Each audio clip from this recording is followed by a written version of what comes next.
Hey, it's Matt. I wanted to talk about movies with you, with my friend Dan. So we started this podcast, Happy Hour Movies. The idea is that once a week we talk about a movie with you, and it's like you walked into a bar with your very smart and somehow incredibly charming friends, that have all these fun facts for you and interesting takes and opinions, but also they let you bring your own drinks. So in keeping with that spirit, Dan, I said in keeping with that spirit, see how I did this? I, I think we're gonna win an Emmy.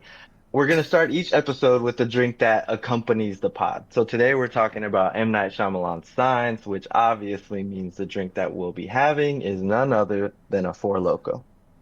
Why are we choosing Four Loko to represent our drink this week? Because of aliens and demons, man.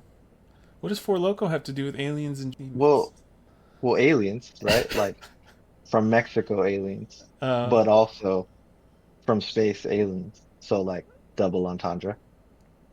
you said there's no I mean, aliens in this movie.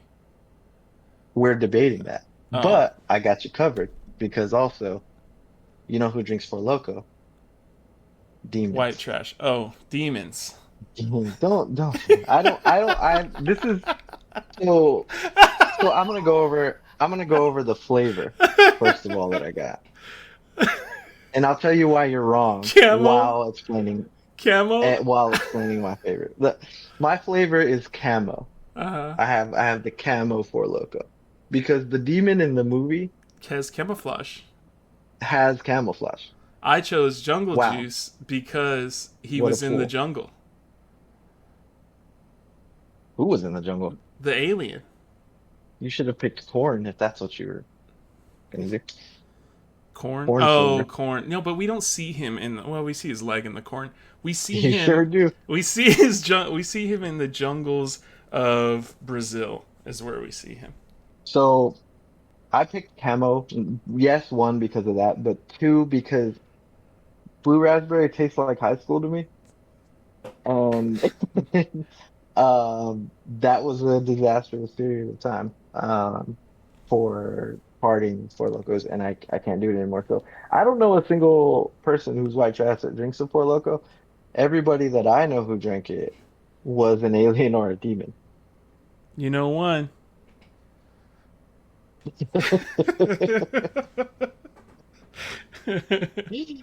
Just kidding. I I thought it was a good choice, and I think those who choose to drink it with us, one, are going to understand the connection that I made, Yeah. and and two, are going to like the podcast more and more as it goes on, as they get further down their drink. I have very much a standing um, rule that if I want someone to like something I'm doing, I feed them alcohol for as much as I can, for as long as I can, because I generally just tend to do a way better job when everyone around me is really drunk. Which is the premise of this entire podcast. Yes. I I wanted to talk about movies. I also wanted there to be like a two drink minimum. Yeah. So I'm starting strong, going for Loco this week. As we get into our movie about aliens or demons. He did also drop a caffeine pill into his Four Loco just for the full Well, I experience. missed it. I missed it. I did prepare just really quickly a reminder for those people who were either too young to experience like the golden era of Four Locos or had just forgotten kind of what it's like. But at one point in time, drinking a Four Loco was like drinking a six pack of beer and three cups of coffee by the time you got to the end of the can. Um, Love it. Legislators called it liquid cocaine. They called it blackout in a can when they created legislation to ban the pre-2010 version of Four Loko. FYI, just so everybody knows what kind of drink we were dealing with. Now they've upped the alcohol content to 14%, but there's no caffeine in it. It's not as good, but it'll do. It'll do for what we're doing Well, today. alcohol is also just good. It's just good. The worst Oh, alcoholic drink is fine. like pizza. Yeah. The spirit of today's podcast is the original Four Loko. All right. Hello, everyone, and welcome to the first ever episode of Happy Hour Movies. I'm Dan, and that's Matt, and we are here today discussing the 2002 science fiction thriller Signs. Produced, written, and directed by M. Night Shyamalan, Signs premiered late in the summer of 2002. It grossed $408 million at the global box office on just a $72 million budget. It earned $60 million its opening weekend. At the time of its release, it was the second biggest August opening weekend movie behind just Rush Hour 2. Banger. As Banger everyone's movie. It on the was never same gonna be page. Rush Hour 2. It was never gonna be Rush Hour 2. Signs was the biggest opening weekend of Mel Gibson's career for a movie that he was the lead in, and the second highest earner of all of M. Night Shyamalan's movies behind The Sixth Sense. Went triple platinum at my grandma's house growing up. The Signs did? VHS, we literally, like, we wore it out, had to get a new VHS. Continue. Oh. Did you have the plastic case or the cardboard case? It never got back to the case. It stayed in Stayed the in the VCR. VHS. Sign centers on the Hess family in rural Pennsylvania. Mel Gibson plays Graham Hess, a former Episcopal priest who renounced his faith while struggling under the recent loss of his wife. Joaquin Phoenix plays Graham's younger brother Merrill, a former minor league baseball player and recent addition to the Hess farm, who joined his brother in an effort to provide some support. Graham's two children are played by Rory Culkin as Morgan and the runaway star of the film, Abigail Breslin, as our little angel Bo. She was just 5 years old during the shooting of this movie. The story opens on the sudden appearance of mysterious crop circles on the Hess family farm. While Graham initially believes the signs to be a hoax, little does he know that these symbols are only the beginning of a global event that may just change the way he views his world forever. Matt? I noticed you didn't say the word aliens once. Yeah. I was trying to. Gonna be important. I didn't want to spoil Gonna be it important later. for people who haven't seen the movie, but are like listening to the podcast about the movie before they watch it. Get into what worked about the movie, Dan. What'd you like? What'd you think? I love. You know what's excellent about this movie is from the very uh, first moments of the movie, the opening credits set the tone in a really, really just effective way. The music, the score is perfect in that it evokes like that very weird alien, like, you know, like, oh, you're about to watch science fiction mystery, you know. And I think that because it's M. Night Shyamalan, you're also kind of expecting that there's going to be some element of mystery to it. There's not a lot of that in this movie because it's pretty, you know, like the debates about what the core theme is. Is it aliens? Is it actually demons? You know, like even all that aside, it's a pretty straightforward story in terms of like alien invasion signaled by crop circles, you know, like, and so it does start off very much like, whoa, look at this alien movie. And then as you see the movie, it starts to kind of shift away, like, what is the movie really about? You know, like, what are the themes there? So I really think the opening credits, especially the music, beautiful. It's very, very good opening. Um, I I just, want to I want to give some respect to James Newton Howard who created the score. It's so good. I agree with first of all, I agree with what you're saying, but it's so good. It made me look him up. Like as soon as it started playing, I was like, this slaps. Like I need to know who this person is. So I looked him up. He is a nine-time Academy Award nominee, whoa. and and he's won a Grammy as well. For his music, he helped with the score for The Dark Knight, Oh, nice. which is an excellent score. He does most of M. Night Shyamalan's movies. He won for The Village and is just a great composer. The very beginning is big and intense and kind of also a little bit silly. Yeah. Um, it reminds me a little bit of like if the Batman Forever score was done by somebody awesome. Like that like that that wacky like brass comic book type thing, but done effectively, done really, really well is what it makes me feel like. when I was watching it. But I thought I agree with you. I think it kind of works. The movie deals with I it can be like a straightforward, this is an alien invasion and a family, and it works that way, and it's a good movie in that way. But what I like about M. Night Shyamalan, obviously, is he's always tackling sort of bigger themes Yeah, within kind of an absurd package, right? So I thought the score matched that. It was intense. It starts the movie, like you said, just letting you know, like, this is going to be suspenseful. This is going to be all that. Um, but it's sort of silly at the same time, right. right? So we can talk about a family struggle with faith and loss And grief, and yeah. destiny and all these things, but we're gonna do it with we're gonna do it with aliens, Aliens. right?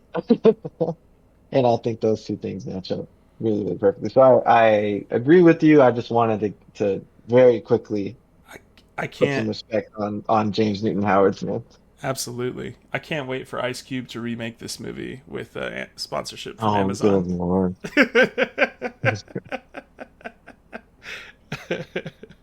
That's the worst movie I've ever seen.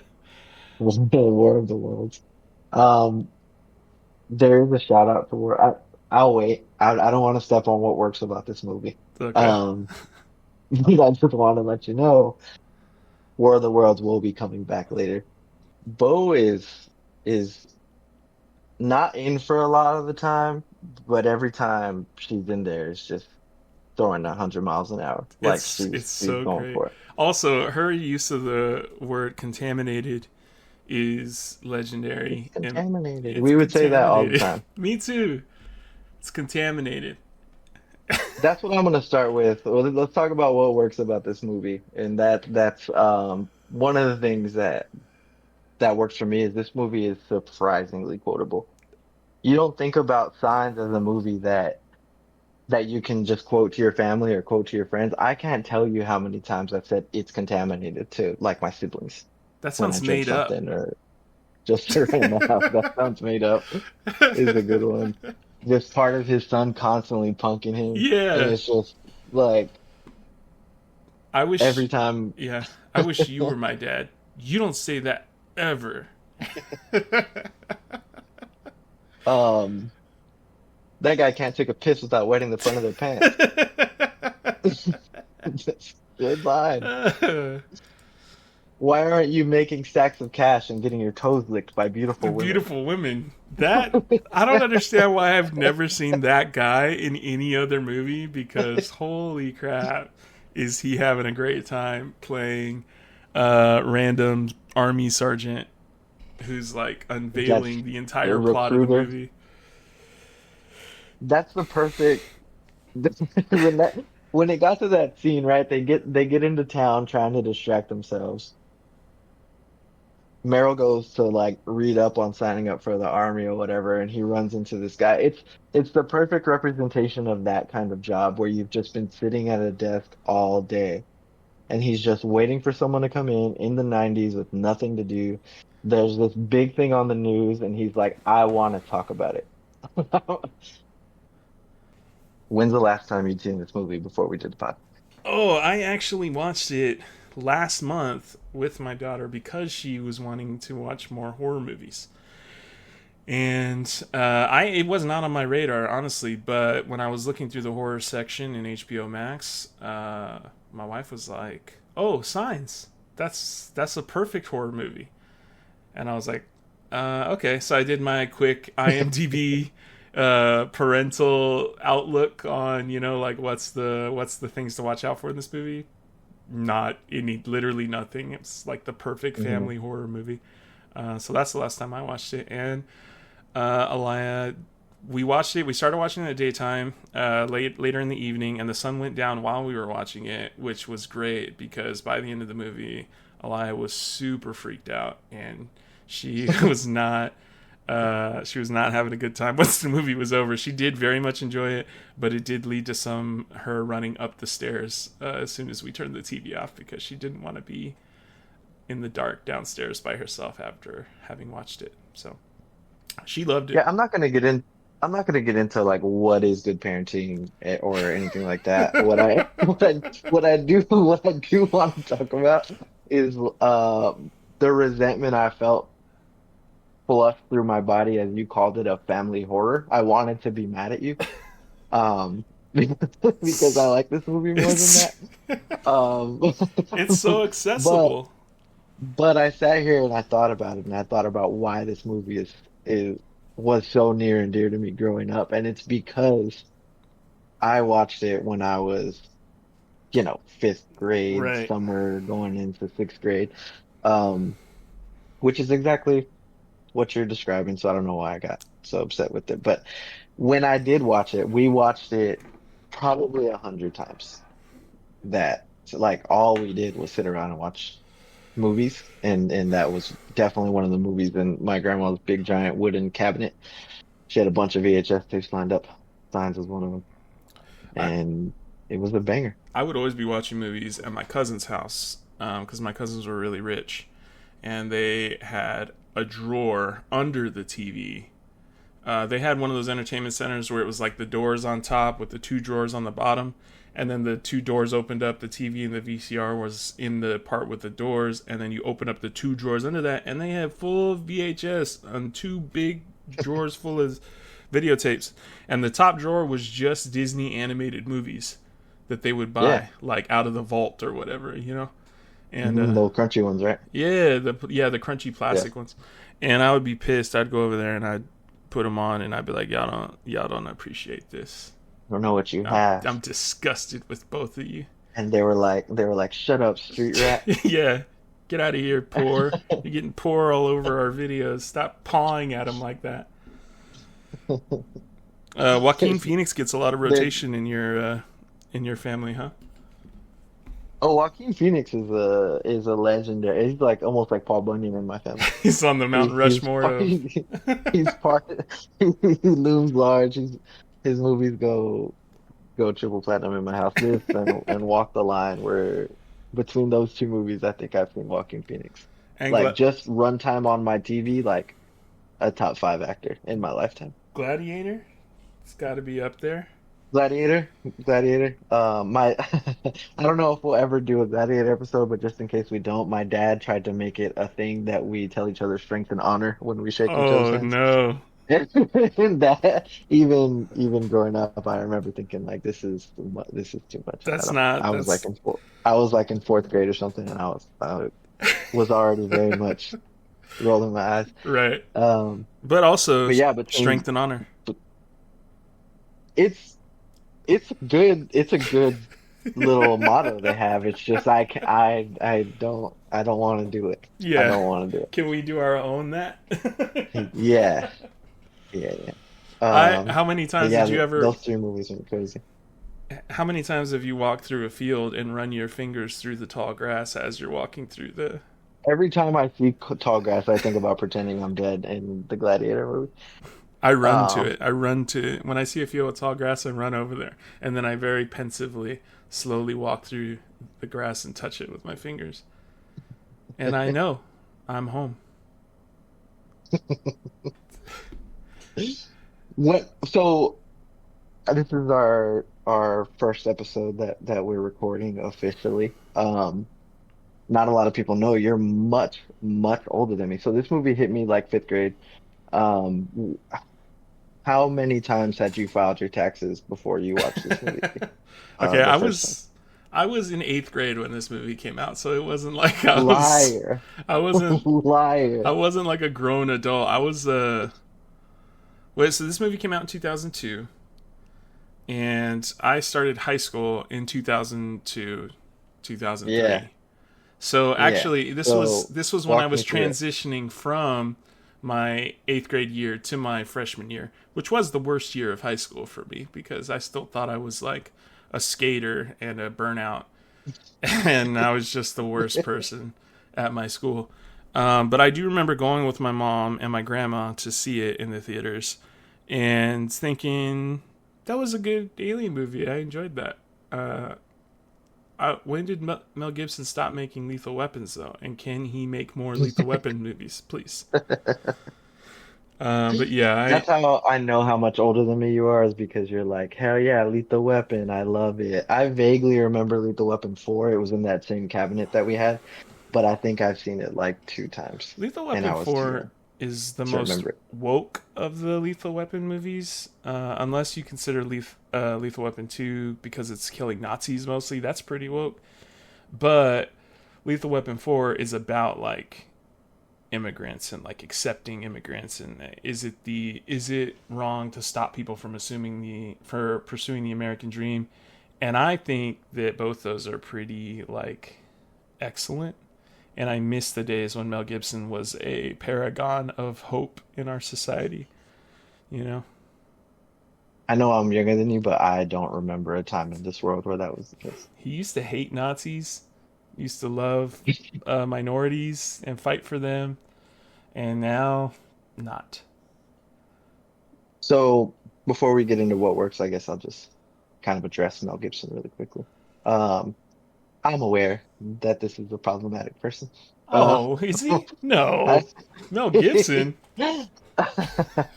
I think it's going to be hard to talk about movies on a weekly basis if we are we are doing movies where problematic people are not part of them. Um, I do, however, think it's important that we address who is is that, right? So in this case, Mel Gibson is like shockingly so.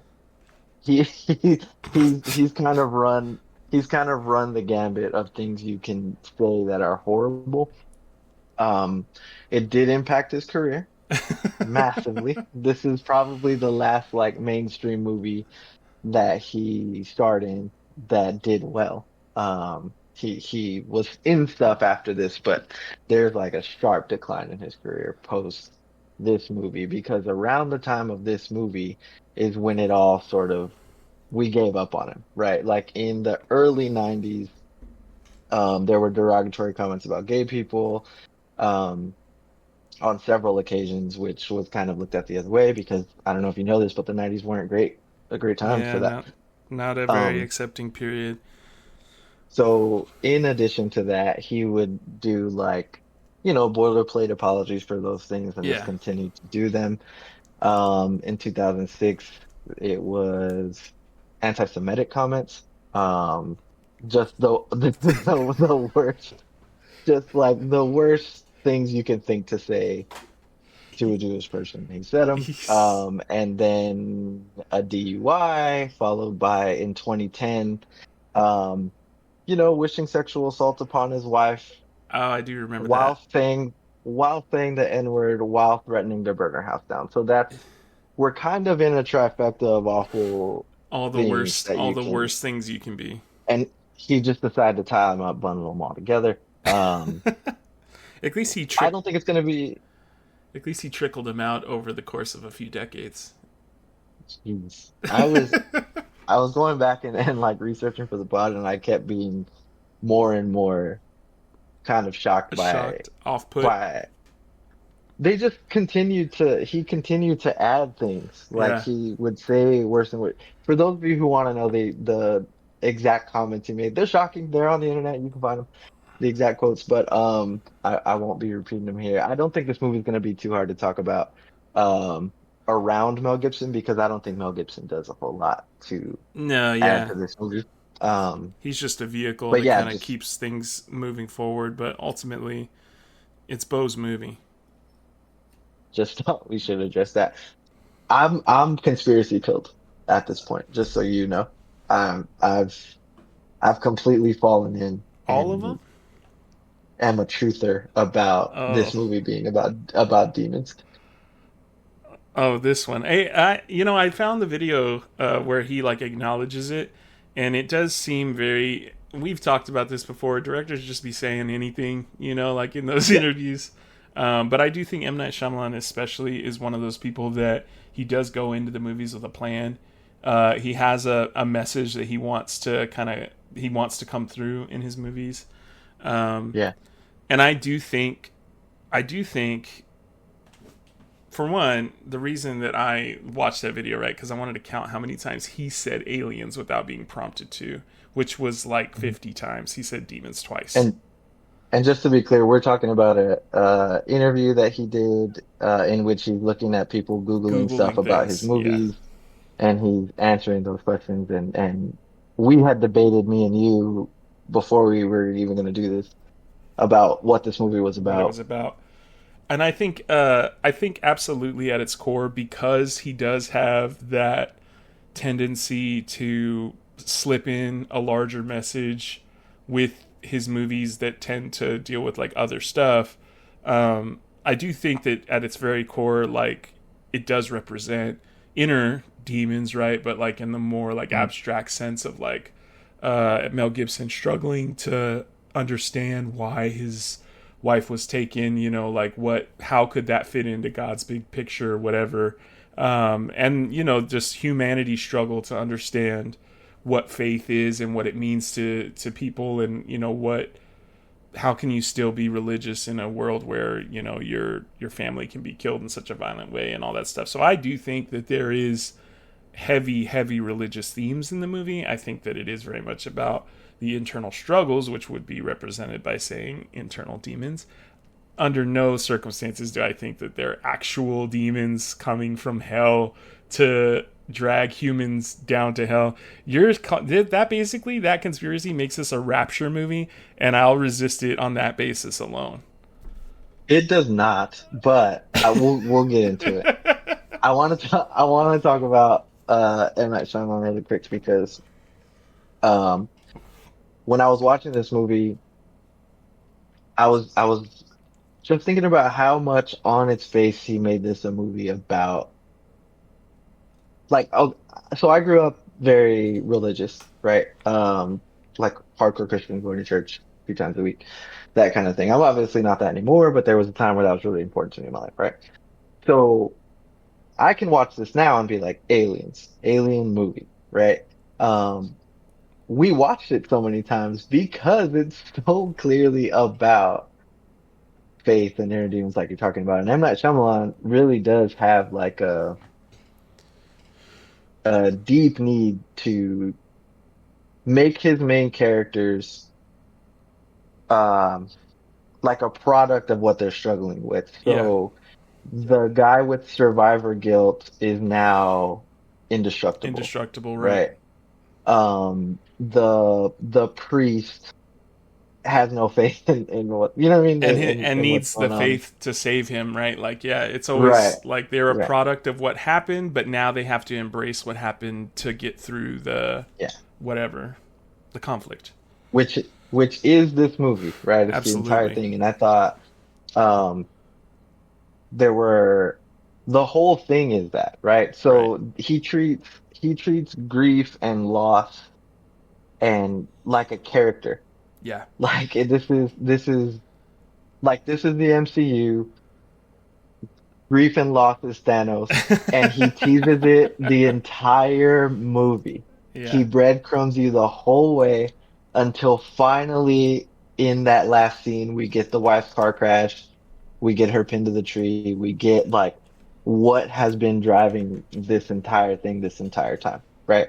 And and they started that way in the very beginning. We never quite get to it. It's Yeah, there and they then it breadcrumb you leaves. with it. And I think it's brilliant. I think it's very good. And I think Absolutely. in the midst of this alien movie, it can, you know, for kids, it can be very easy to just like, all right, well, that was a weird flashback. Let's get back to the show, right? Right. But as you get older, like it's very cool that he put that in there, and it really is a palpable character in the movie. When I watched it this time around, like Absolutely. as I get older. I think, um, yeah, I think that it's one of the, you know, to me, a movie does a good job if it can tell like a profound story and it can make the characters compelling to everybody, not just to, you know, whoever, maybe like a movie critic or someone who's, that's the, you know, the core of who they are is like watching and understanding cinema, but also just, you know, whoever the family that goes to the movies can watch it and come away feeling like they really understood what was happening. I really think that that's like kind of the mark of a good storyteller, is that they can make their story understood not just to people who can see through the gossamer to the like underlying themes, but also to the regular guy who's just watching a movie and is like, you know, evokes feelings about things that he probably wasn't going to watch this alien movie and think, I mean, he misses his dad who passed away, you know what I mean? Like, but it's bound to happen. If the guy's doing a great job telling the story, you're going to feel that, and you're going to feel that touch of grief and loss and acceptance. And, this movie does that excellent. Very, very well. I think mission accomplished there. I think also, I hate to be cinematography guy, but like vision wise, I don't think you hate it that much. I hate it for I don't think as you much hate it as at I all. do it. I love. There's so many scenes that are just like really perfect viewing wise. Where he first goes into the cornfield at night with the flashlight and he's looking for someone, right? And he's like, we know it's a hoax. It doesn't matter what you do. Hmm. We're not gonna Hmm. call the news. You're not gonna get what you want out of this. Hmm. And then he drops. He hears the noise in his ear, and he drops the flashlight, and then he picks it up, and you get that glimpse of the leg. All of that scene is just excellent. Very scary when you're like an eighth grader or a sixth grader, and you're like in the dark For movie sure. theater. Very freaky. Very well done. Y- so I do the corn awareness or corn awareness of this movie is horrible. I give it a corn awareness score of 3 out of 10. Oh no. It's just nobody in this movie has any sort. There's okay, look, if you're in a place where there is more than a football field's worth of corn, there needs to be a healthy fear and respect of what may be in that cornfield. We know this. We all know this. This is common knowledge. Everybody knows if you see a giant cornfield, probably kind of But dangerous, you don't right? think if you grew up around it, it's just something that's there? People like take advantage of things that they're exposed to their entire Especially life. if you grew up around it, you need to have better corn awareness than They, they had in that movie. they spent 90% of their lives walking around cornfields all hours of the day and night, never having aliens in their cornfield. This is that I'm 0.01% not of the just time. talking about aliens. I'm not just talking about aliens. I'm talking about demons. I'm talking about Oh, stray here we go. dogs. I'm talking about people with used syringes. I'm talking about In cornfields? anything could be in a cornfield. You can't see it. You know what's in a Also, cornfield? Corn. okay, let's talk about just the corn. If I move too quickly through the corn, how tall is Mel Gibson? 6 foot, probably 6'1", maybe. Don't say 5'10". So he's exactly 5'10". That's Oh funny. no. You know, if Mel Gibson's 5'10" and he's just sprinting through a cornfield, there's stuff at heights that is gonna be awful for you if you're moving at too fast of a pace. Yeah, you're gonna get cracked in the eye with a corn cob, and that'll be it. Or or in the corn cob, man. Like you're just gonna take one and then it's popped corn. You know what I mean? Like there's not enough to me There respect is a respect for the for corn. the corn in this movie. Aside from that, I understand your original point was he did a great job at shooting those really suspenseful Yeah, scenes. I think um recently I watched the movie or tried to watch the movie Trap on your recommendation, which was terrible. brilliant movie. The Really Josh love, Hartnett movie, really love also Josh directed Hartnett. by M. Night Shyamalan, about how M. Night Shyamalan's daughter has music aspirations, I guess. I don't get really what that movie's about other than that. Massive musical Um, talent is what you meant to say. but in that movie, he does the thing that he does in this movie where it's like a straight on shot of whoever's talking and they're talking directly to the camera. Yeah, and that's like That this is true things being said. in some cases, yeah. I thought in that movie it just was like I'm being stylistic. And in that movie, it made me feel like it was hacky and a straight to Netflix type movie, and just I hated watching it. In this movie, it works really well for me in Signs. I loved it in Signs. I also liked it in the movie Old, which I think is underrated, another M. Night Old is a Shyamalan movie very where good they're on the movie. beach. Yep. I liked it. But in this movie, every time he went to that shot, I was like, we got a hit on our hands right here. Like this guy knows what he's doing. Every single time that happened, it made me happy. So especially when he drops like he picks up the flashlight again and he's like scared. That's perfect. Yes. The last thing I wanted to say about your corn thing, because it reminded me of a lot of things. I had this friend growing up who, if he was home alone, he would hear, if he heard something, when you're home and like, Yeah. you just did Phantom the noises. dishes and maybe they unstack a little bit and you hear some plates touch and it Right. makes a noise, right? He would make a noise. So if that happened over there, he would like hit the wall next to him and be like, hey, oh, wait. Like. So he could convince himself that he was making the noise, the, the noise that was in the house. And I was thinking how effective that would have been in this movie. Like everybody's in the like one, that's what he's doing when he's talking to his dog. He hears like rustling in the cornfield and he's like the dog's barking and he tells the dog like you're gonna feel very silly when it turns out to Right. be nothing in there. Like that's what he's doing, but he should have just kept doing it. He should have just kept moving the corn himself while he was in the cornfield and Yeah. just This convinced is himself it was this is fine. me. This is just me doing this. I'm not. This isn't real. Hey, can we talk about how incredibly wildly disrespectful it is to tell your dog whose mate or brother you just killed, you're worrying about nothing. You're gonna feel so stupid. The dog thing in this movie makes me so mad. Yeah, It makes me so mad. Morgan, the little boy, Roy Culkin's character, is like barely upset yeah. that because in the beginning of the movie, the aliens make the dogs Act out. Yeah, act act funny. aggressive. They get really aggressive. The dog goes after the daughter, Bo, and then the older son has to kill it with a barbecue Fork. fork. Yeah. He's not that upset about it. Nope. I don't like it. He's very weird the whole movie. And then like they just continue. The reaction after that is let's tie the other dog up outside Yeah. around the back. And let And it then the reaction die. yeah, and then they're like, "Oh, we forgot the dog," when they're like prepping the house. They Yeah. forgot the dog.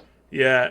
I don't know. It's a little. Have we seen responsible pet ownership in any M Night Shyamalan movie? Because it does make me question M Night Shyamalan's pet owning skills. My dog. First of all, none of my dogs would like go into crisis. I'm gonna attack the person near me, nearest to me mode. I don't think. I've never been in an alien invasion myself per se, even though I do live What in about demonic Texas in possession? America. Uh, what about what? Demonic possessions? I don't. I'm one of those people that's like I don't believe in demons, so they can't hurt me, type shit. Okay. You know. Hmm. But Type shit. Type shit. but I I find that part of the movie infuriating. I do remember being a child watching that movie in the theater, and then coming out of the theater being like, "How come they didn't save the dog?" And my mom was like, "Well, you got to remember they were in a crisis, and sometimes you forget about stuff in a crisis." And I was like, "You would forget your dog in a crisis?" And my mom was like, "Well, maybe we wouldn't, but some people might, and you shouldn't be so quick to judge." And I was like, "Fuck that kid. Fuck that family for leaving that dog tied outside during an alien invasion, bro. Y'all couldn't bring him in the garage. Come on." Tough, tough, tough story for your mom. Yeah, she Tough deserves story it. for your mom. She deserves it. I hope she gets some backlash. I'm gonna add her on the tweet whenever we post this, so that everyone And knows where to direct the anger and the hate, because she's got every bit of it co- coming. coming in hot, canceling your mom on the first spot. Um, they on the alien side of things, and I was thinking about the scene you're talking about where he goes in, he sees the alien's leg for the first time. Yeah, That's not too far off from the beginning of this movie, and I think that they do more than I remember. Just drop you straight in to what's going on. what's going on? Yeah, I remember a lot more build up. I remember it being a lot slower. And when I rewatched it to do this, I was kind of really surprised by how quickly it just moved into like, hey, guess what? aliens. Alien. Yeah, I had that same thought. I That did was think crazy. that maybe when I had seen it the first time, or like the first few times, I hadn't like connected the idea that what we were seeing was an alien leg, but I do distinctly remember that scene and being really freaked out by it. So I Hmm. don't know. I think that just the movie does a good job with the pacing of ramping up the action and making it more consistent. That it does feel very much like it's building, even though they pretty much throw you into it from the very opening scenes. Hmm. The opening scene is him waking up. Uh, which I think even that, right? Like they do a good job of framing his story of like being very isolated from his family, from like he's just there by himself staring off, like staring at the wall. Hmm. And then he hears his kids cries, or his calls, and runs out there, and it's freaking crop circles, which is funny because nobody would run out into their cornfield and see a giant crop circle and not do exactly what he did. Who the fuck did this to my corn? you know? This is $300 worth of corn, you assholes, all folded over, just so you know. I had the financial corn question because they go this whole time. I'm like, his corn's destroyed, and I keep thinking about the fact that he does no work Yeah, the this whole movie. entire movie. Well, He's on a corn farm. There's not one shot of him shucking anything or like they don't harvesting they don't anything even or have a combine, irrigating. like they have one tractor that's a rust bucket that's halfway inside a barn that I saw in this movie, and I thought that was odd for a movie about a corn farmer. But so I had the how much money question for that crop Right. circle, but also in the very beginning of the movie they show you like where it's set and it says Bucks County, Pennsylvania, Bucks County, Pennsylvania. and it's just north of Philadelphia. Got it. So Corn I country. Googled Bucks County. Do you know it's one of the wealthiest counties in Pennsylvania? Doesn't shock me.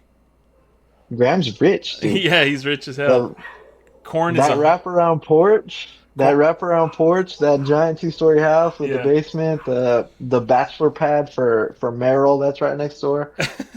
Like this movie is about a rich farmer, yeah. a He's rich farmer priest. he's probably inherited generational wealth. That's nuts. Along with the farmhouse. Yeah, I did have that question, but I'm sorry I interrupted you. Same page. I thought it was but yeah, they dive you in from the very beginning. I did find it odd that they were a little bit dismissive of the loss of the corn and the financial impact that would have, but it is perfectly explained away by the fact that Graham Hess is filthy rich. Definitely a Republican. He was like, whatever, man, that corn can go. There's more where that came from, buddy. The idea of him being like, who did this to my corn is good. It was Lionel and the Wolfington Brothers. But what makes it great is Lionel and the Wolfington Brothers. I'm very glad that they That's showed us Lionel at one point, yeah. because yeah, it's too funny to keep saying it over and over again, and to feel the need to say the full phrase Lionel and the Wolfington brothers at least on 5 different occasions when talking to a bunch of other people who know who Lionel and the Wolfington brothers are. You probably could say those assholes or those. And then if this happens in Texas or San Antonio, it's like Lionel and them. Lionel and them. Yep. But Lionel does yeah, Lionel does suck objectively. We only met him for 13 seconds and he's awful the whole time. you think he sucks? Yeah, he's signing up to be in the army. So is Meryl. No, Meryl's thinking about it. He's kicking it around. you know. Lionel doesn't have a lot of options, man. He's not from. He's from the He's not richest from. county in America. But on the poor side, he pranks the old money Uh, families, like the I Hesses. It does seem very much like Lionel's kind of a scapegoat in this county. I mean, there was Yeah, literal so what? aliens. I don't know, right? All he does in that scene, though, Just tell the is truth. be like, you also drank out a lot. And if I can get on Sports Corner for a second, He's like very it drives me crazy. Like someone like they're describing Meryl in the movie would make me crazy as a yeah. sports fan. It's also, I don't know, maybe there are people like that, but I played baseball for a lot of years, and the idea that there's somebody that's up there that is literally going to swing at every single pitch thrown. Most people who strike out looking. They don't know whether to swing or not, and they hesitate and they don't swing, right? A guy who literally swings like a lumberjack, I think was Lionel's exact words. He was up there like a lumberjack, just plugging away, pitch after pitch. Yeah, I also found that to be a little bit unrealistic, and B, annoying. That would piss me off if he was on my team. So maybe Lionel played baseball with, maybe he was at up there some with point. him. Yeah. You know? So I was watching that scene. I did want to talk about it because the guys one a weirdo for following minor league baseball that closely, right? The army recruiter guy, and he's just talking about his home run record, and then Lionel chimes in with like his little fun fact about he also owns a strikeout record. Yeah. Um, I and I know it's played as like Lionel sucks, and then he gets punked at the end, he makes him Right. flinch. But I was like, 2 for flinching. maybe that's not the right moment to say that because Yeah. like let this guy just give him his flowers. Yeah. But also, he was sort of invited into the conversation because he was like, "Why aren't you getting your toes licked by beautiful women?" And Because then he he was has like, "I'll another tell you why." record. Yeah. I mean, definitely. There's some element. I don't think it's that weird. There's people in San Antonio that like know who the players on the missions are and like what their, like what their stats are and stuff like that, right? So Oh, hey, bring them to me. Introduce me to these people. I promise there's not. they're hypothetical. Your boy used to work for the missions. Did you know that? I set up the speed booth. I would clock how fast people They would pitch. sell. Oh, yeah, The radar. inflatable. Got it. I thought you would keep the Um, players flush with speed. no, we had Four Locos on our exec deck. Well, what we I did want to leave the sports conversation with a quick note. Do you know who has missed the most shots in NBA history? Kobe Bryant, Michael Jordan. Kobe Bryant. Yeah, Kobe Kobe Bryant. Bryant. You So know, keep your head up, Meryl, keep your and head up. everyone else out there. That's right, Felt wrong baby. not to swing. I get it. Swing Swing away. away. Hell yeah. The last thing I want to talk about before we get to what didn't work is the cast of this movie, specifically Joaquin Phoenix and Abigail Breslin, because I feel like they're both really, really good in this movie. Yeah. Abigail Breslin, I didn't know before you told this in the top of the show that she was only 5 years old when they recorded this movie. She's in everything she's in, she's excellent in this movie. Absolutely. Even her little walk when they're in the town and she's got to catch up to Meryl, Right. that she looks like Baby Yoda. She Like she's does. perfect. Perfect. She's perfect in that movie. The Her doing dancing. like the celebration Yeah, the dance at the dancing. end. That's perfect. People on the TV are She doing this. she has she has the smart ass one liner when Mel Gibson's like, "You're scaring your sister." She's like, "I'm already scared." I'm Like, already scared. what are you doing? She's so good in this movie, and I was like, why didn't she have like what happened? You know what I mean? She Yeah, obviously had her giant big moment with Little Miss Sunshine, which right. went crazy. And then she just kind of disappears until Zombieland, which I liked her in too. Yeah, And then nothing. But what I think happened was like Zombieland was probably her chance to be like a romantic interest for somebody oh, because that's really the only path you got, right? You can be the little sister, or you can be the romantic interest, or right, you can be like the girl boss kind of bitchy person, or you can be the matriarch, right? Like those are right. kind of what we get, what we cast Pigeonholes. women Yeah. in the movie. And she grew out of the little sister and then never found the romantic interest part. And it's kind of what happened to mortal enemy of the podcast, Dakota Fanning, who also had like a pretty successful childhood career. Hey, is Um, Dakota Fanning related to Elle Fanning? yeah, that's her more talented and excellent sister. I love Elle Fanning. Elle Fanning is good. I don't know how she ended up with that dragon demon of a sister, but Elle What? Fanning, I really like. Help us understand why you hate Dakota Fanning. Look, man, I don't want to expand any more energy That much. or life Whoa. force talking about the beef between me and Dakota Fanning. I just, The beef. it's, look, it's probably why we're not going to do Men on Fire, or we're probably not going to do Once Upon a Time in Hollywood, We're gonna wh do Once Upon a which Time would in otherwise Hollywood. be excellent movies to talk about if they weren't marred by this disfigurement on the face of the movie Disfigurement? that is Dakota Fanning. Anyway, she also couldn't be like a romantic interest Yeah. until way later. And the only reason she was cast as that in Once Upon a Time in Hollywood is because he likes to stunt cast, right? Like he Yeah. did with He wants Travolta, big names. like he did with what's his name in Django, Don Johnson. Don Johnson.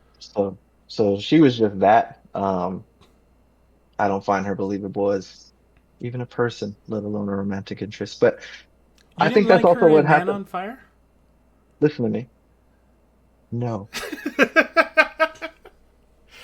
This is just this is a lot to take in. I mean, her performance in Man on Fire I thought was excellent. She's almost as good as it was in Twilight.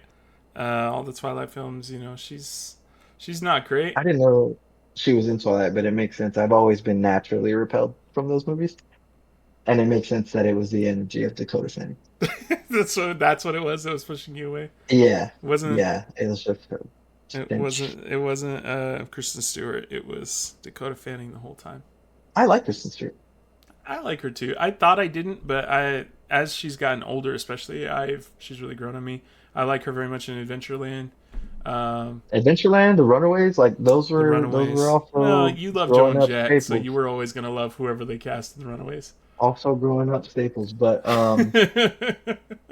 yeah, I think Abigail Breslin kind of fell victim to that, which I thought was unfair. I really liked her she in this movie. she's you know she's got a chance. She's I think she does a good job. She's got a lot of natural talent, and I think that there's a chance there that she kind of has her career revived yet again. She's there's somebody will give her a role that suits her well, and or maybe she probably don't need it. She's probably still getting residuals from Signs. She's in stuff. I looked it up, just not anything like She's doing that we would have seen. passion projects. Yeah. Yeah. So Abigail Breslin, if you're out there, we're big fans. Hey, Come on the show. keep doing it. You're killing it. We love it.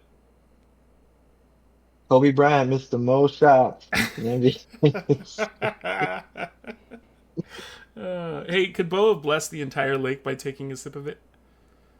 Yeah, we'll get into that in a minute. That little angel bow. Yeah, she could have. Last things of what works. I love the tinfoil hats. I think it's really funny. I also love when they cut back and Meryl's wearing his hat and they're all sitting on the couch together with their little hats. Yeah. Very funny. Very You funny know to what's the me. funniest thing about that for me is like Meryl, two things. One, the way Meryl starts the movie when he's confronted with the idea that this might be aliens, Yeah. right? His original theory is these are virgins who can't get girlfriends who are doing things for attention and having their own little club, right? Like Stupid very nerds. aggressively, very aggressively is like they suck. And then he has like a slow descent into just like complete, he's watching TV in a closet He got green and then pilled, he's bro, sitting, into alienness. and then he's sitting next to his niece and nephew with the tinfoil hat on. But you know what's even funnier than that when I was watching it for the second time?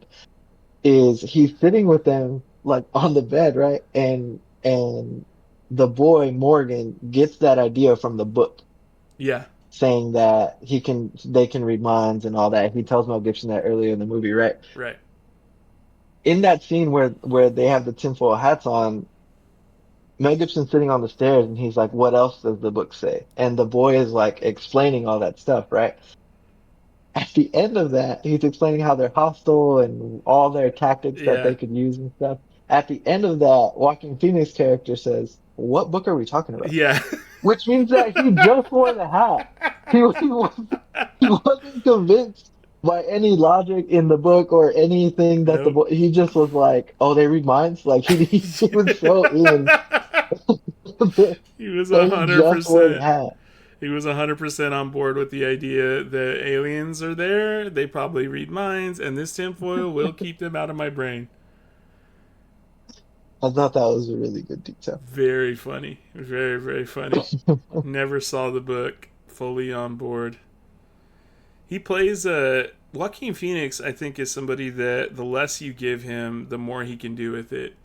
And because he's just good, but this role is very much like kind of a secondary role, and he's killing it anyway. You know, he's delivering really funny lines. He's like, that story he tells about a homegirl nearly puking in his mouth.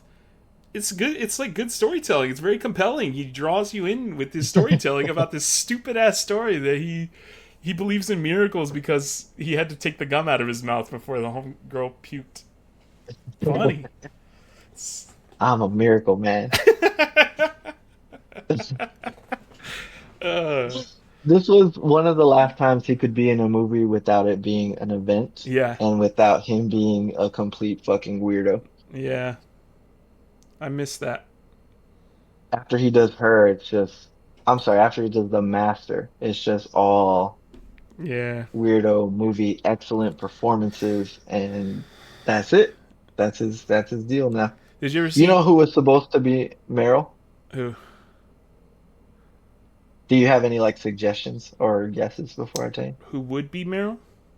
Who was supposed to have been originally cast as Meryl? I don't know. I can't. I don't know. Our guy Mark Ruffalo was supposed to be Meryl. Mark Ruffalo He was is weird. Mark That's a weird Mark choice. Ruffalo was the original casting for Wh- the movie. Why didn't he do it? 13 He going on found out 30 he was had conflict. no, he found out he had a brain tumor and dropped out of the movie. You got to come in quicker with those kind of details before I start making jokes, man. You're a horrible person. You and your mom are canceled. That's crazy on one podcast. And Mark Ruffalo too. I love Mark Ruffalo. He's like No, don't do that now. You don't do that he's a real ally, you know. now. Mark Ruffalo will go into Gaza right now with an assault rifle if someone would take him there and give him one. He don't give a fuck. He'd fist fight Trump on the front lawn of the White House if somebody would let him. He'd get his ass whooped Okay, probably okay. because he's kind of a pussy, but You've, you've done your redemption tour. Let's, I don't want Mark Ruffalo to have a negative opinion of me, man. I love him. let's, let's do what didn't work for you. All of it. I didn't like that movie. He sucks. I think I think the premise is really really stupid. I think it's really I think it's really dumb that this highly advanced alien race that conquered interstellar travel, traveled across the cosmos to the only planet in the solar system that is largely composed of water and is filled with beings that are also largely filled with water, and yet they have a severe allergic reaction to water. Water literally falls from the sky on our planet, and yet they were like, hell yeah, let's farm humans on this planet. Dumb. Just dumb. I This is also. what, Science Corner? Go Huh? ahead. Science Corner? What is it? Science Corner? Go ahead. What else? What uh, else you got, nerd? I hate Mel Gibson's performance for the most part. I don't buy him as like the good guy, honest former priest. I don't even curse guy. I just think It's he's the look. It's the look. I'm convinced that he's cast as a priest. Because this is not the first time, or this wouldn't be the last time he was cast as a priest. But I think that it's his look. He looks like a priest. maybe Do you so. want to hear? Do you want to hear my pitch for? Because I also have that as what doesn't quite work. You want to hear my pitch for who should have been gone? Oh, let's hear it. What do you think about putting Russell Crowe back with Joaquin Phoenix Whoa. Yeah, Russell Crowe would have and been good. having him be Graham? I just watched Nice Guys again, and Yeah, his chemistry with Gosling even is he does that. I think he builds chemistry really well with whoever he's acting opposite, and yeah, he's I think maybe I don't think he's necessarily a good actor, but I think he's really good at like bouncing off of who he's playing with and building yeah. really good back and forth. Yeah, he would have been really good He does as the understated priest. pretty well. He does. He Him also does, him you could buy as like a I'm not good at cursing guy, you know? and then like the I'm finally unraveling scene Yeah. would have been Oh, the scene at the would have dinner been table excellent. where he's like getting pissed that nobody's like Yeah, eating would have yeah. been even like scary with Russell Crowe because Mhm. he's an intense guy. So and it's believable because he used to beat the shit out of people all the time when he would lose his temper. So people would buy that, you know? But that's who I had as like, who would have been better at this? Dreamcasting. Yeah, And, and I definitely. thought about Yeah, I anyway. don't buy Mel Gibson. I just don't. I just think he's a miscast for it. Honestly, I do think that he's a bit of a stunt casting. I think it was just like M Night Shyamalan was like, who's a big name I could get to take the lead on this. I also think that you're kind of right that the movie just works well on its own without really Mel Gibson doing anything that important. So obviously, I think Shyamalan probably kind of knew that he could just put a big name in that role and it was going to work regardless. Or maybe he's just really lucky. I don't know. But Mhm. um, yeah, that stuff didn't work for me. I also uh, I don't love the scene with M Night Shyamalan himself. I think I want to say that you had said that was a scene that you enjoyed. I didn't like it. I thought it was purely like supposed to be character development for like Mel Gibson to like face the guy that killed his wife, but Mhm. I don't know. I just to me M Night Shyamalan's performance kind of fell a little flat. Mel Gibson's reaction I thought was pretty good actually. Him getting choked up and trying to talk and just not really being able to think of what to say. I thought that was good, but I mean that whole segment of I have one locked in my pantry. Like it just that whole scene to me is kind of dumb.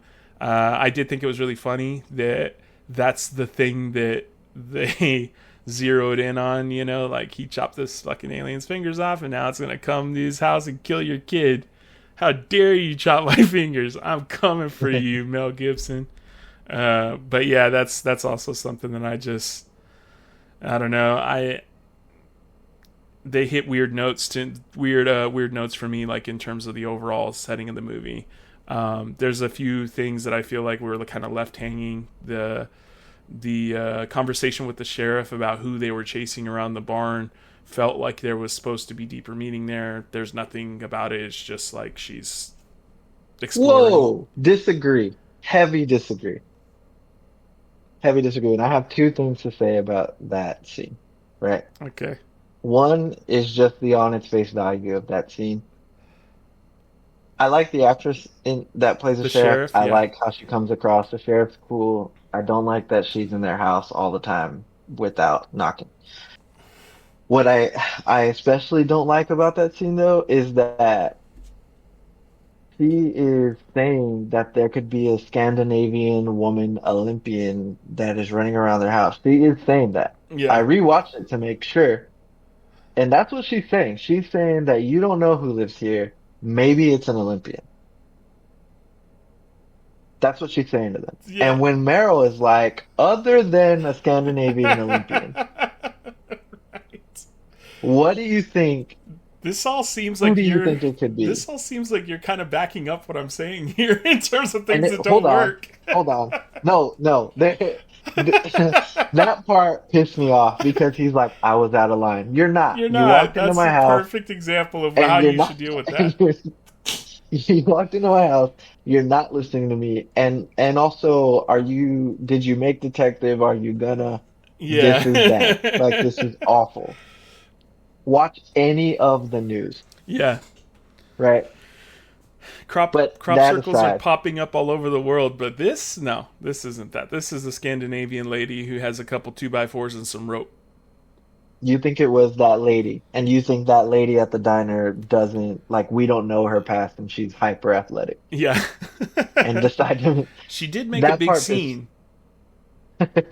so you know. that part pissed me off. But as far as you thinking that there shouldn't be a deeper meaning, I mean that it seemed like there was a deeper meaning, but there wasn't one there, right? That it was played for that, but it wasn't. We can just do this now.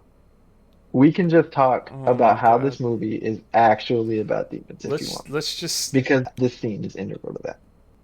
In this scene, Shyamalan does the thing that we were talking about in the beginning, where he just kind of squarely puts the camera on this character. So she's talking directly to the camera, i.e., directly to us as the audience. right. And in that scene, she's telling Marilyn Graham, you need to be open-minded about what it is that you're seeing.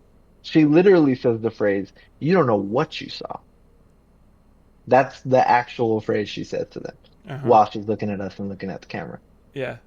right? This movie, we're set up to be like, these are aliens. What she's saying is, you need to be open-minded. You don't know what you saw. This movie's about faith. We've established that. And I think literally, he, he made it about that, literally. And I think this scene is the first breadcrumb that sets that up. They also didn't think it was aliens like at that point. So, Hmm. But she's talking to us. right, but what she's saying to us is like literally true. We don't know. We haven't seen anything. We hadn't seen aliens up to that point. You went to this movie thing that we saw crop circles.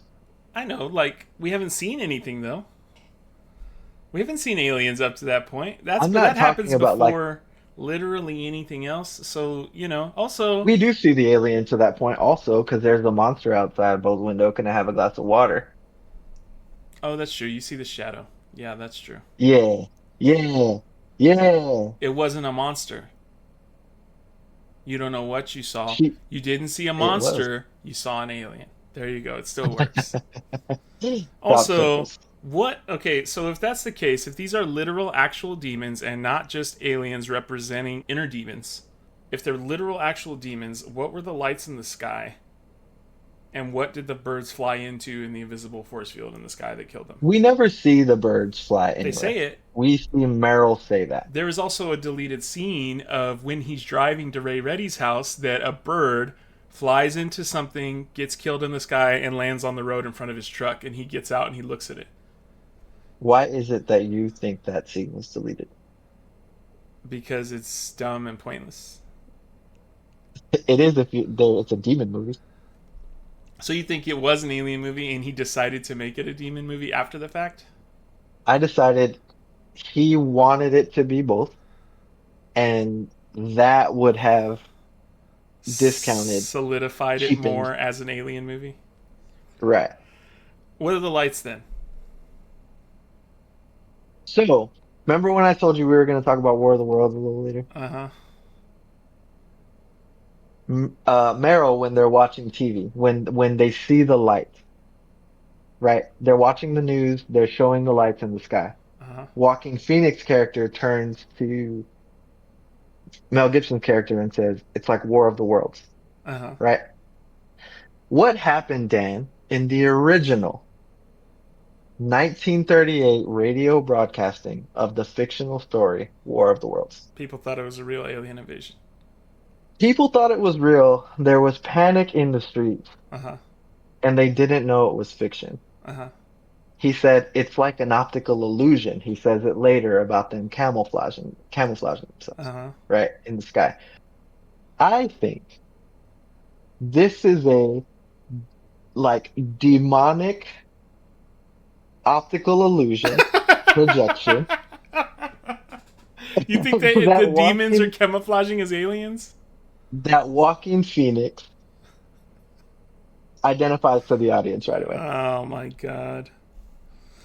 But Joaquin Phoenix wasn't looking directly at the camera when he said that, so there goes your No, but whole. that's a pretty straightforward Oh, reference. so it only counts when you want it to count. You can just There's more weave than in and one way. out. There's more than one way to There's relay a more than message. there's more than one way to relay a message. There's more than one way to make up conspiracy theories about what a movie's about, and you've used three of them. There's more. I'm sure we're gonna continue to see them over and over again. This is to me, okay, to me, it doesn't matter if they're aliens or demons. I think that's true. I think it doesn't matter, right? Because the story works either way. I do think, and this is something that you said, right? So I'm gonna give you credit for having said it, right? I think that the movie does an excellent job of setting it up so that you can walk away thinking whatever you want to think about what the aliens represent or the demons represent.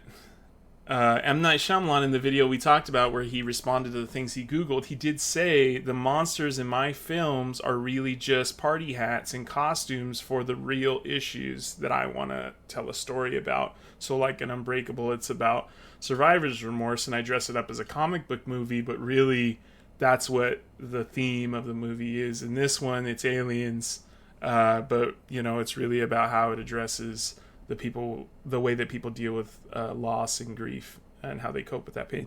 So to me, uh, it doesn't matter if they're aliens or demons because the movie works regardless, and it does such a good job of telling you that and juxtaposing the is it coincidence or is it uh, meant to Are we be? on Is our it own? fate or whatever?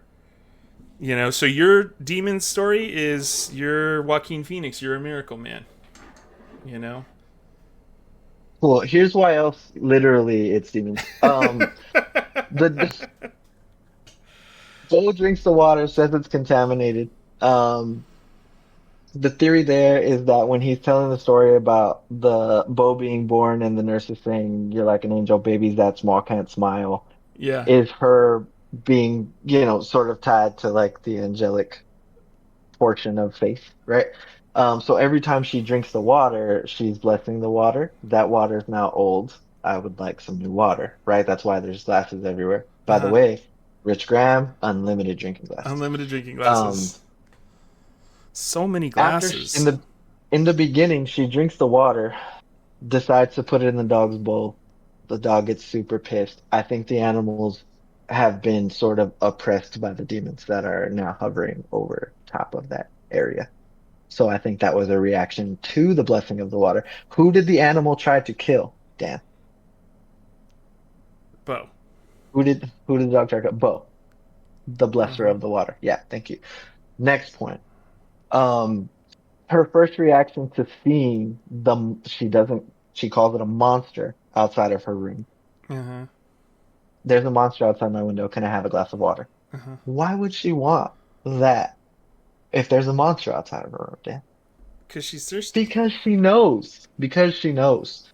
Why is her baby monitor the conduit to the other side? Why can't they hear the aliens communicating to each other until Bo makes contact with Meryl, who makes contact with Morgan, and then it comes through really, really clearly, right? Um, we do see lights. We never see a ship because demonic deception. Demonic deception. This sounds made up. Um, M. Night Shyamalan's character in the scene that you talked about is leaving the house, and the entire speech he makes when he's leaving the house is about he's never fallen asleep before at the wheel. He's never fallen asleep Yeah, it was since. like meant to be. It's like it was meant to be. He is accepting belief in his predestination, right? Which allows him to be able to lock up that demon. Demon can't get to him. He's accepted it. It's in there, right? Graham goes in there full of doubt, pretending it's Yeah, Lionel and Lionel. the Yeah, Wolfington brothers, right? Then the demon starts to get like reach out of the closet, do all that. He cuts it. He leaves. His doubt freed the demon. He went to go attack that family again. It was the same one. yeah, It was the same one. yeah, Um, they announce when they're like, this is real and it's about to go down. They announce that many people are flocking to synagogues and churches. They go out of their way to say that. At dinner, Bo wants to pray because she had a bad feeling. That's the scene where Graham like officially decides like I'm not going to nah, spend yeah. We're not another gonna minute spend another minute on on prayer. prayer, I'm not gonna waste right? another moment of my life on prayer or something like that. That's the last scene prior to the aliens actually being able to access the house. Him professing that out loud was the last time they couldn't get in.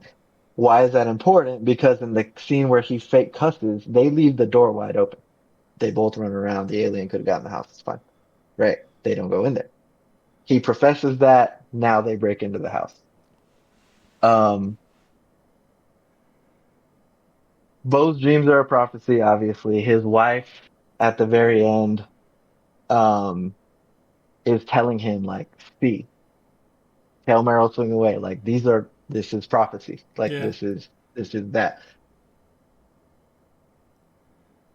Um, the demons get in when he refuses to pray, but the scene where he says, I hate you is the last scene before a demon actually makes contact with any physical person in the house.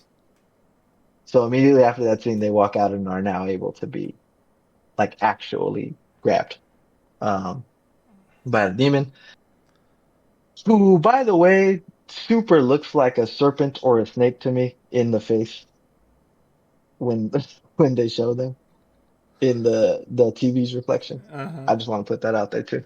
uh huh. Um, Meryl swings away. All the blessed water is what fries them. We never see the aliens leaving or getting defeated by any of the other places, but the only mention we get of them leaving is on the TV when they bring it back into the house. He says Some that primitive method. in the Middle East they found a primitive method to defeat them. Yeah, Uh, the Middle East being very famously Holy Land, right? Like in the Christian faith, a primitive method. It all sounds a lot like it was a similar situation going on over there. Um, and then at the end, he decides he's the person who sees signs, miracles, defeats the demon. I think someone did save you, right? Like he's back. yeah, It's a story about faith. yeah. And I think that there are many signs that point to this being a literal story about faith. I mean, it is. I think it is a literal story about faith. It's just not literally about demons because that's goofy. You can think it's goofy. A couple of more things. Um, Bo's water tip, she says it's contaminated 2 times. uh, She says this one has dust in it. She says this one has a hair in it. She said this one has Morgan's amoebas in it. This one tastes funny. Those are the reasons she gives. uh huh, She does that a total of 6 times. uh huh. Um, the alien theories, copycats. It's an elaborate hoax. Soda marketing, which is my favorite one. The guy's like 13, like that's Yeah. 13 soda commercials since they've been covering it. Um, it's the end of the world. They're probing and doing military recon, and they're harvesting. Uh huh. Six. Okay. Guess how many times an alien appears on the screen and we physically see them? 14. Six done. No, I counted it. It's 14. So now your It's entire so now your it's entire six. theory is out the window. No, it's Why six didn't they scenes, see? not when they cut away and go back. When we physically see them, it's six scenes. why isn't there six soda commercials instead of doing whatever random number? If this was happening now, that guy would just think he had plexarisis or something.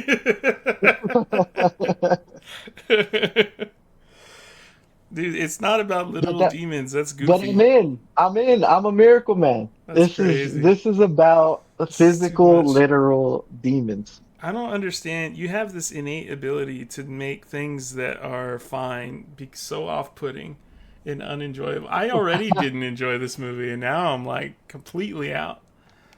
Because you Demon believe it. movie. And I love a good demon movie. Prince of Darkness, I prefer to think of the devil as a green sludge in a tube. That's how I like my devil. Not as a snake man who came from a light in the sky and is allergic to water. What do you think the primitive method is then? Holy water. What? Okay, if this took place in the Middle East, you know what there's not in the Middle East? Christians. None. You're gonna get into like how far back we're gonna go with Christian I'm ideology. just saying, he's Episcopal, you know? Everybody, welcome to Dan's Theology Corner. Go I'm ahead, give just us saying the there's history not going to be any holy water in the Middle from East. BC to now. Come on, hit me with it. I use BCE, which is before the Common Hit, Era. hit me with how Catholicism differs from the Middle Eastern religions, please. It's all the same God, yes, we know that, but Christians don't know that. Go, Christians are go, like, not my God. My God's not Allah. go. Boo, I hate it. I like his bit when he's doing the police bit. That was just the right amount of corny for me to think it was funny. When he's standing outside the pantry and he's like, "This is the police. The patty wagon thing, yeah. Don't throw your life away, son." That didn't work for me, but I knew you would like it a lot. I love it so much. It's noir at its finest, is what it is. It sounded very Humphrey Jesus. Bogart. Hey, why was the alien in the pantry to begin with? What the fuck was it looking for in there? Four Loko. Demons love a hot Four Loko. They wanted some ramen, and it had heard good things. You didn't like this movie? I enjoy it. I do like it. I think that I have a knee-jerk reaction to push back on movies that have a message that I don't agree with, and I don't necessarily.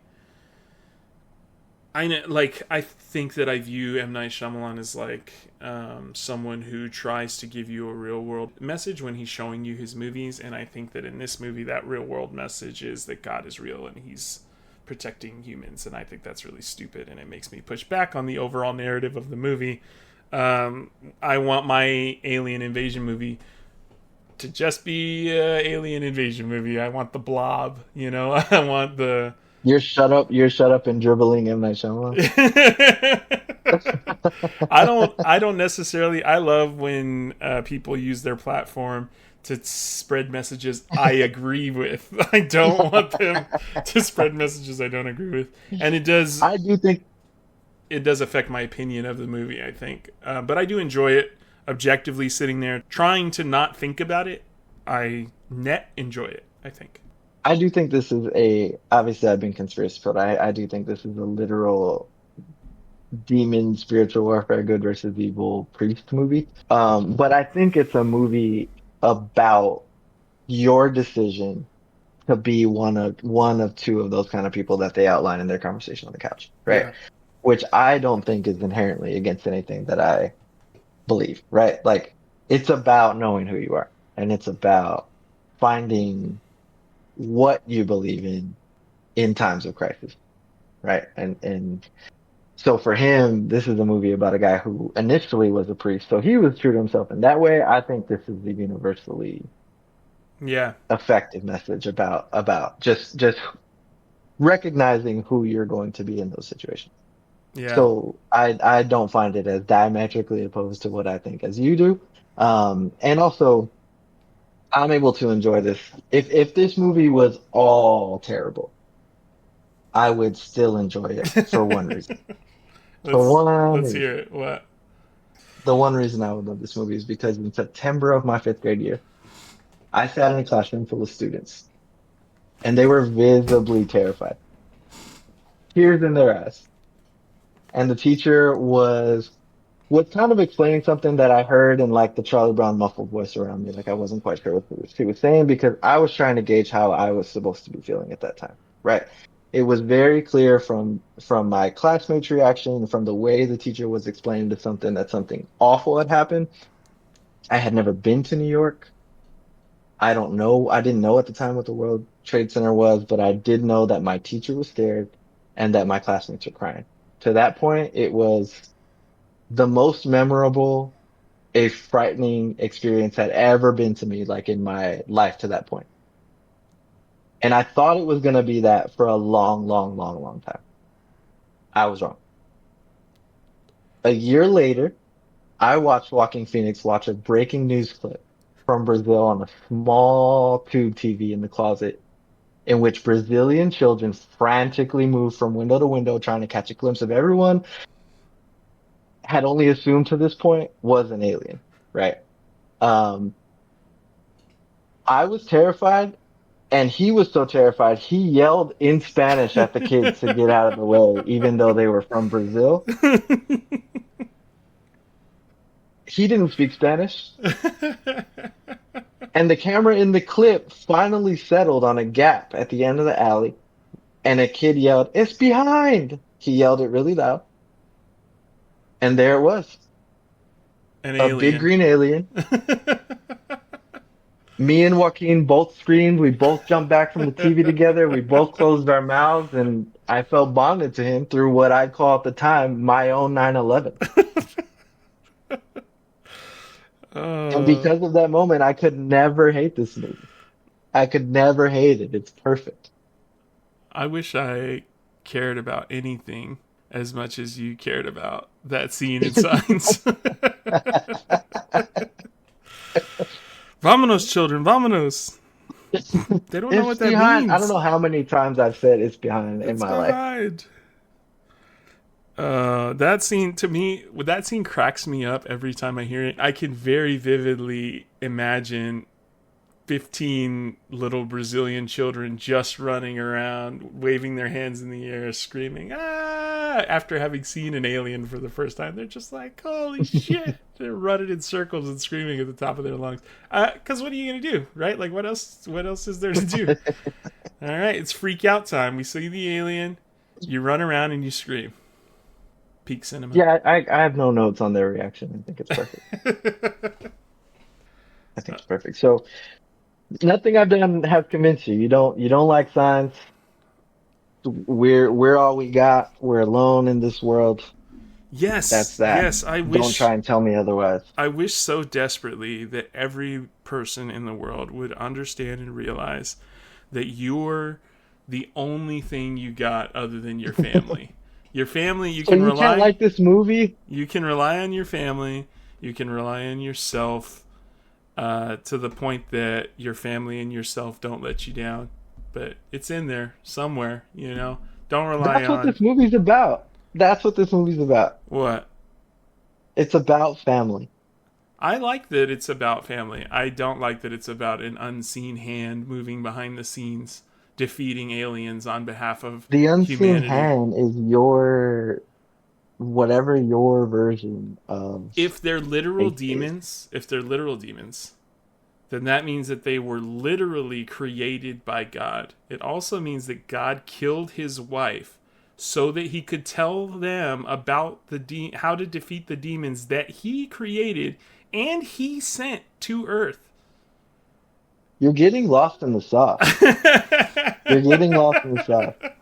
I hate it. I am diametrically opposed to the idea that there's an all-seeing force who Okay, is omnipotent and controlling everything, and yet somehow wants to let all the awful things that happen every day for mysterious reasons. okay. If this movie's about aliens, do you like it? If this movie's about aliens, no, I hate it. You hate this movie? No, I think if it's only about aliens, I like it.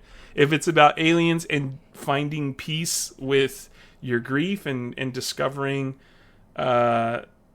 strength through community and through family, I love it. If it's about demons, literal, actual demons, and God bringing His hand down from heaven to save this family from hell, I hate it.